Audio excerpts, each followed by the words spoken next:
এসছি আজকে হ্যাঁ। তিথি অষ্টমী তিথি হচ্ছে বাসন্তী পূজা।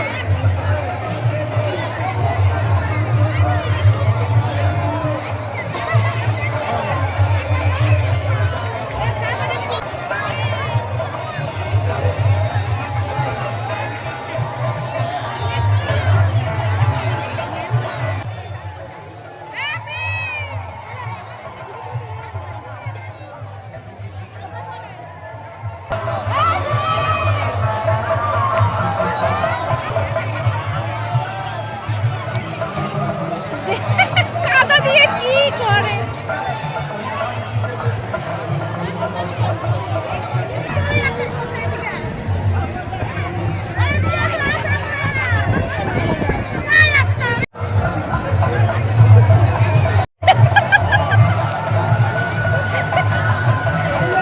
বাহ বাহ।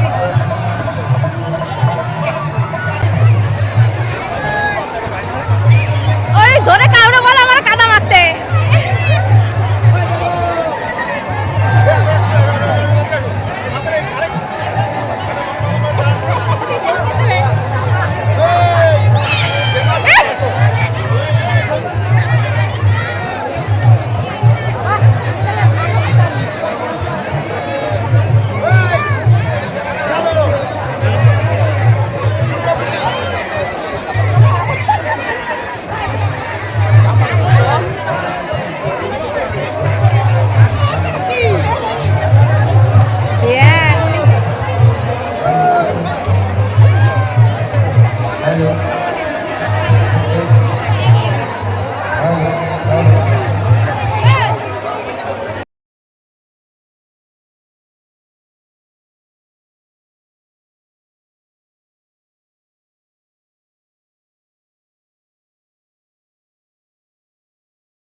তাহলে বন্ধুরা তোমরা দেখতেই পাচ্ছ আজকে তোমাদের সঙ্গে একটা কোরিয়ান ডিশ শেয়ার করব।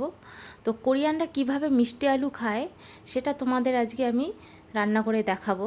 তো দেখো মিষ্টি আলুটাও ঠিক এইরকম আমি গোল গোল করে আর এতটা ঠিক মোটা রেখেছি, এইভাবে কেটে নিয়েছি। এবার তোমরা আলুটা অন্যভাবেও কেটে নিতে পারো, তো আমি এইভাবে কেটে নিয়েছি। তো দেখো চলো বন্ধুরা তাহলে কিভাবে আমি আলুটা রান্না করছি চলো। তো গ্যাসটা আমি জ্বালিয়ে দিচ্ছি, গ্যাসে একটা প্যান বসিয়ে দেবো। তো কি করতে হবে, প্রথমে আমার বেশ কিছুটা তেল নিতে হবে। আলুটা একটু ডুবো তেলে ভাজা হবে, তাই আমি বেশ কিছুটা তেল নিয়ে নিলাম। এবার একটা একটা করে সব আলু ওই হালকা গরম হওয়া অবস্থায় আমি ছেড়ে দেব।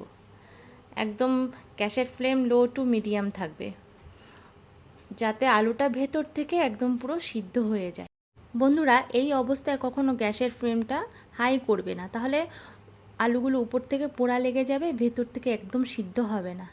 তো এইভাবে আমি আলুগুলো সব আমি ভেজে নেব।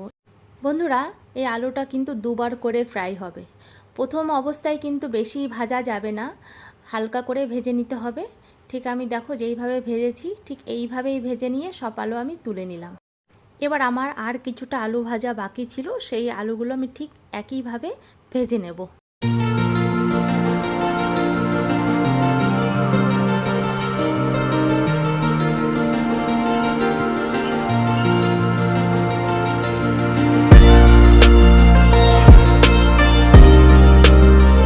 বন্ধুরা সব আলুগুলো আমার ভাজা হয়ে গেছে। তো কি করব, অন্যদিকে আরেকটা এরকম কড়াই বসিয়ে দিয়ে সামান্য কিছুটা তেল দিয়ে দিলাম। এরপরে ওই তেলের উপরে বেশ কিছুটা আমি চিনি দিয়ে দেব। চিনিটা প্রথম অবস্থায় আমি নাড়ব না, একটু হালকা যখন ব্রাউন কালার চলে আসবে তখনই আমি নেড়ে দেব। বন্ধুরা এই স্টেপটা একটু খেয়াল করবে, এটা যদি চিনিটা পুড়ে যায় একদমই খেতে ভালো লাগবে না।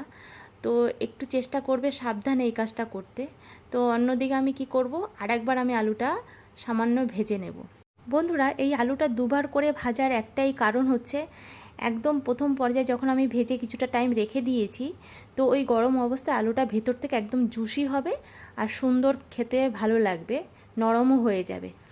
আর উপর থেকে ঠিক এই দ্বিতীয়বার ভাজার পরে উপর থেকে একটা ক্রাঞ্চি ভাব আসবে।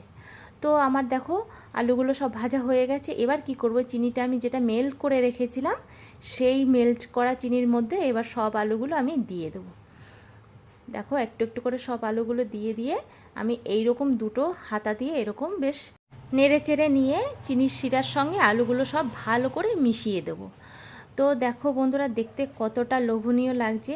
ঠিক কোরিয়ানরা এইভাবে মিষ্টি আলু কিন্তু খায়, তোমরা একবার হলেও ট্রাই করবে কিন্তু। এবার কি করব, কিছুটা তিল নিয়েছি, এই গরম অবস্থায় এবার তিলগুলো আমি আলুর উপর দিয়ে ছড়িয়ে দেবো। এবার কিছুটা ঠান্ডা হতে দিয়ে এরকম ট্রের মধ্যে সাজিয়ে দিলাম। তারপরে দেখো কতটা সুন্দর লাগছে দেখতে, পুরো লজেন্সের মতো লাগবে খেতে বন্ধুরা। উপরটা একদম পুরো ক্রাঞ্চি ভাব আসবে আর ভিতর থেকে একদম জুসি আর নরম থাকবে, খেতে খুবই সুস্বাদু। তোমরা একবার হলো এই ডিশটা অন্তত ট্রাই করো।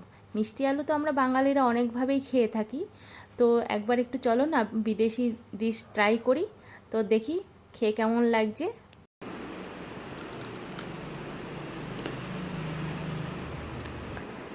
বন্ধুরা, কোরিয়ান ডিশ এই প্রথম ঘরে বানালাম, সত্যি খুব ভালো লাগছে।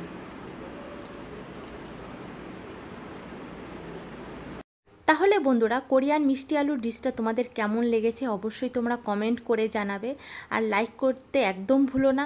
চ্যানেলটি যদি বেশি ভালো লেগে থাকে অবশ্যই চ্যানেলটিকে সাবস্ক্রাইব করে দিও।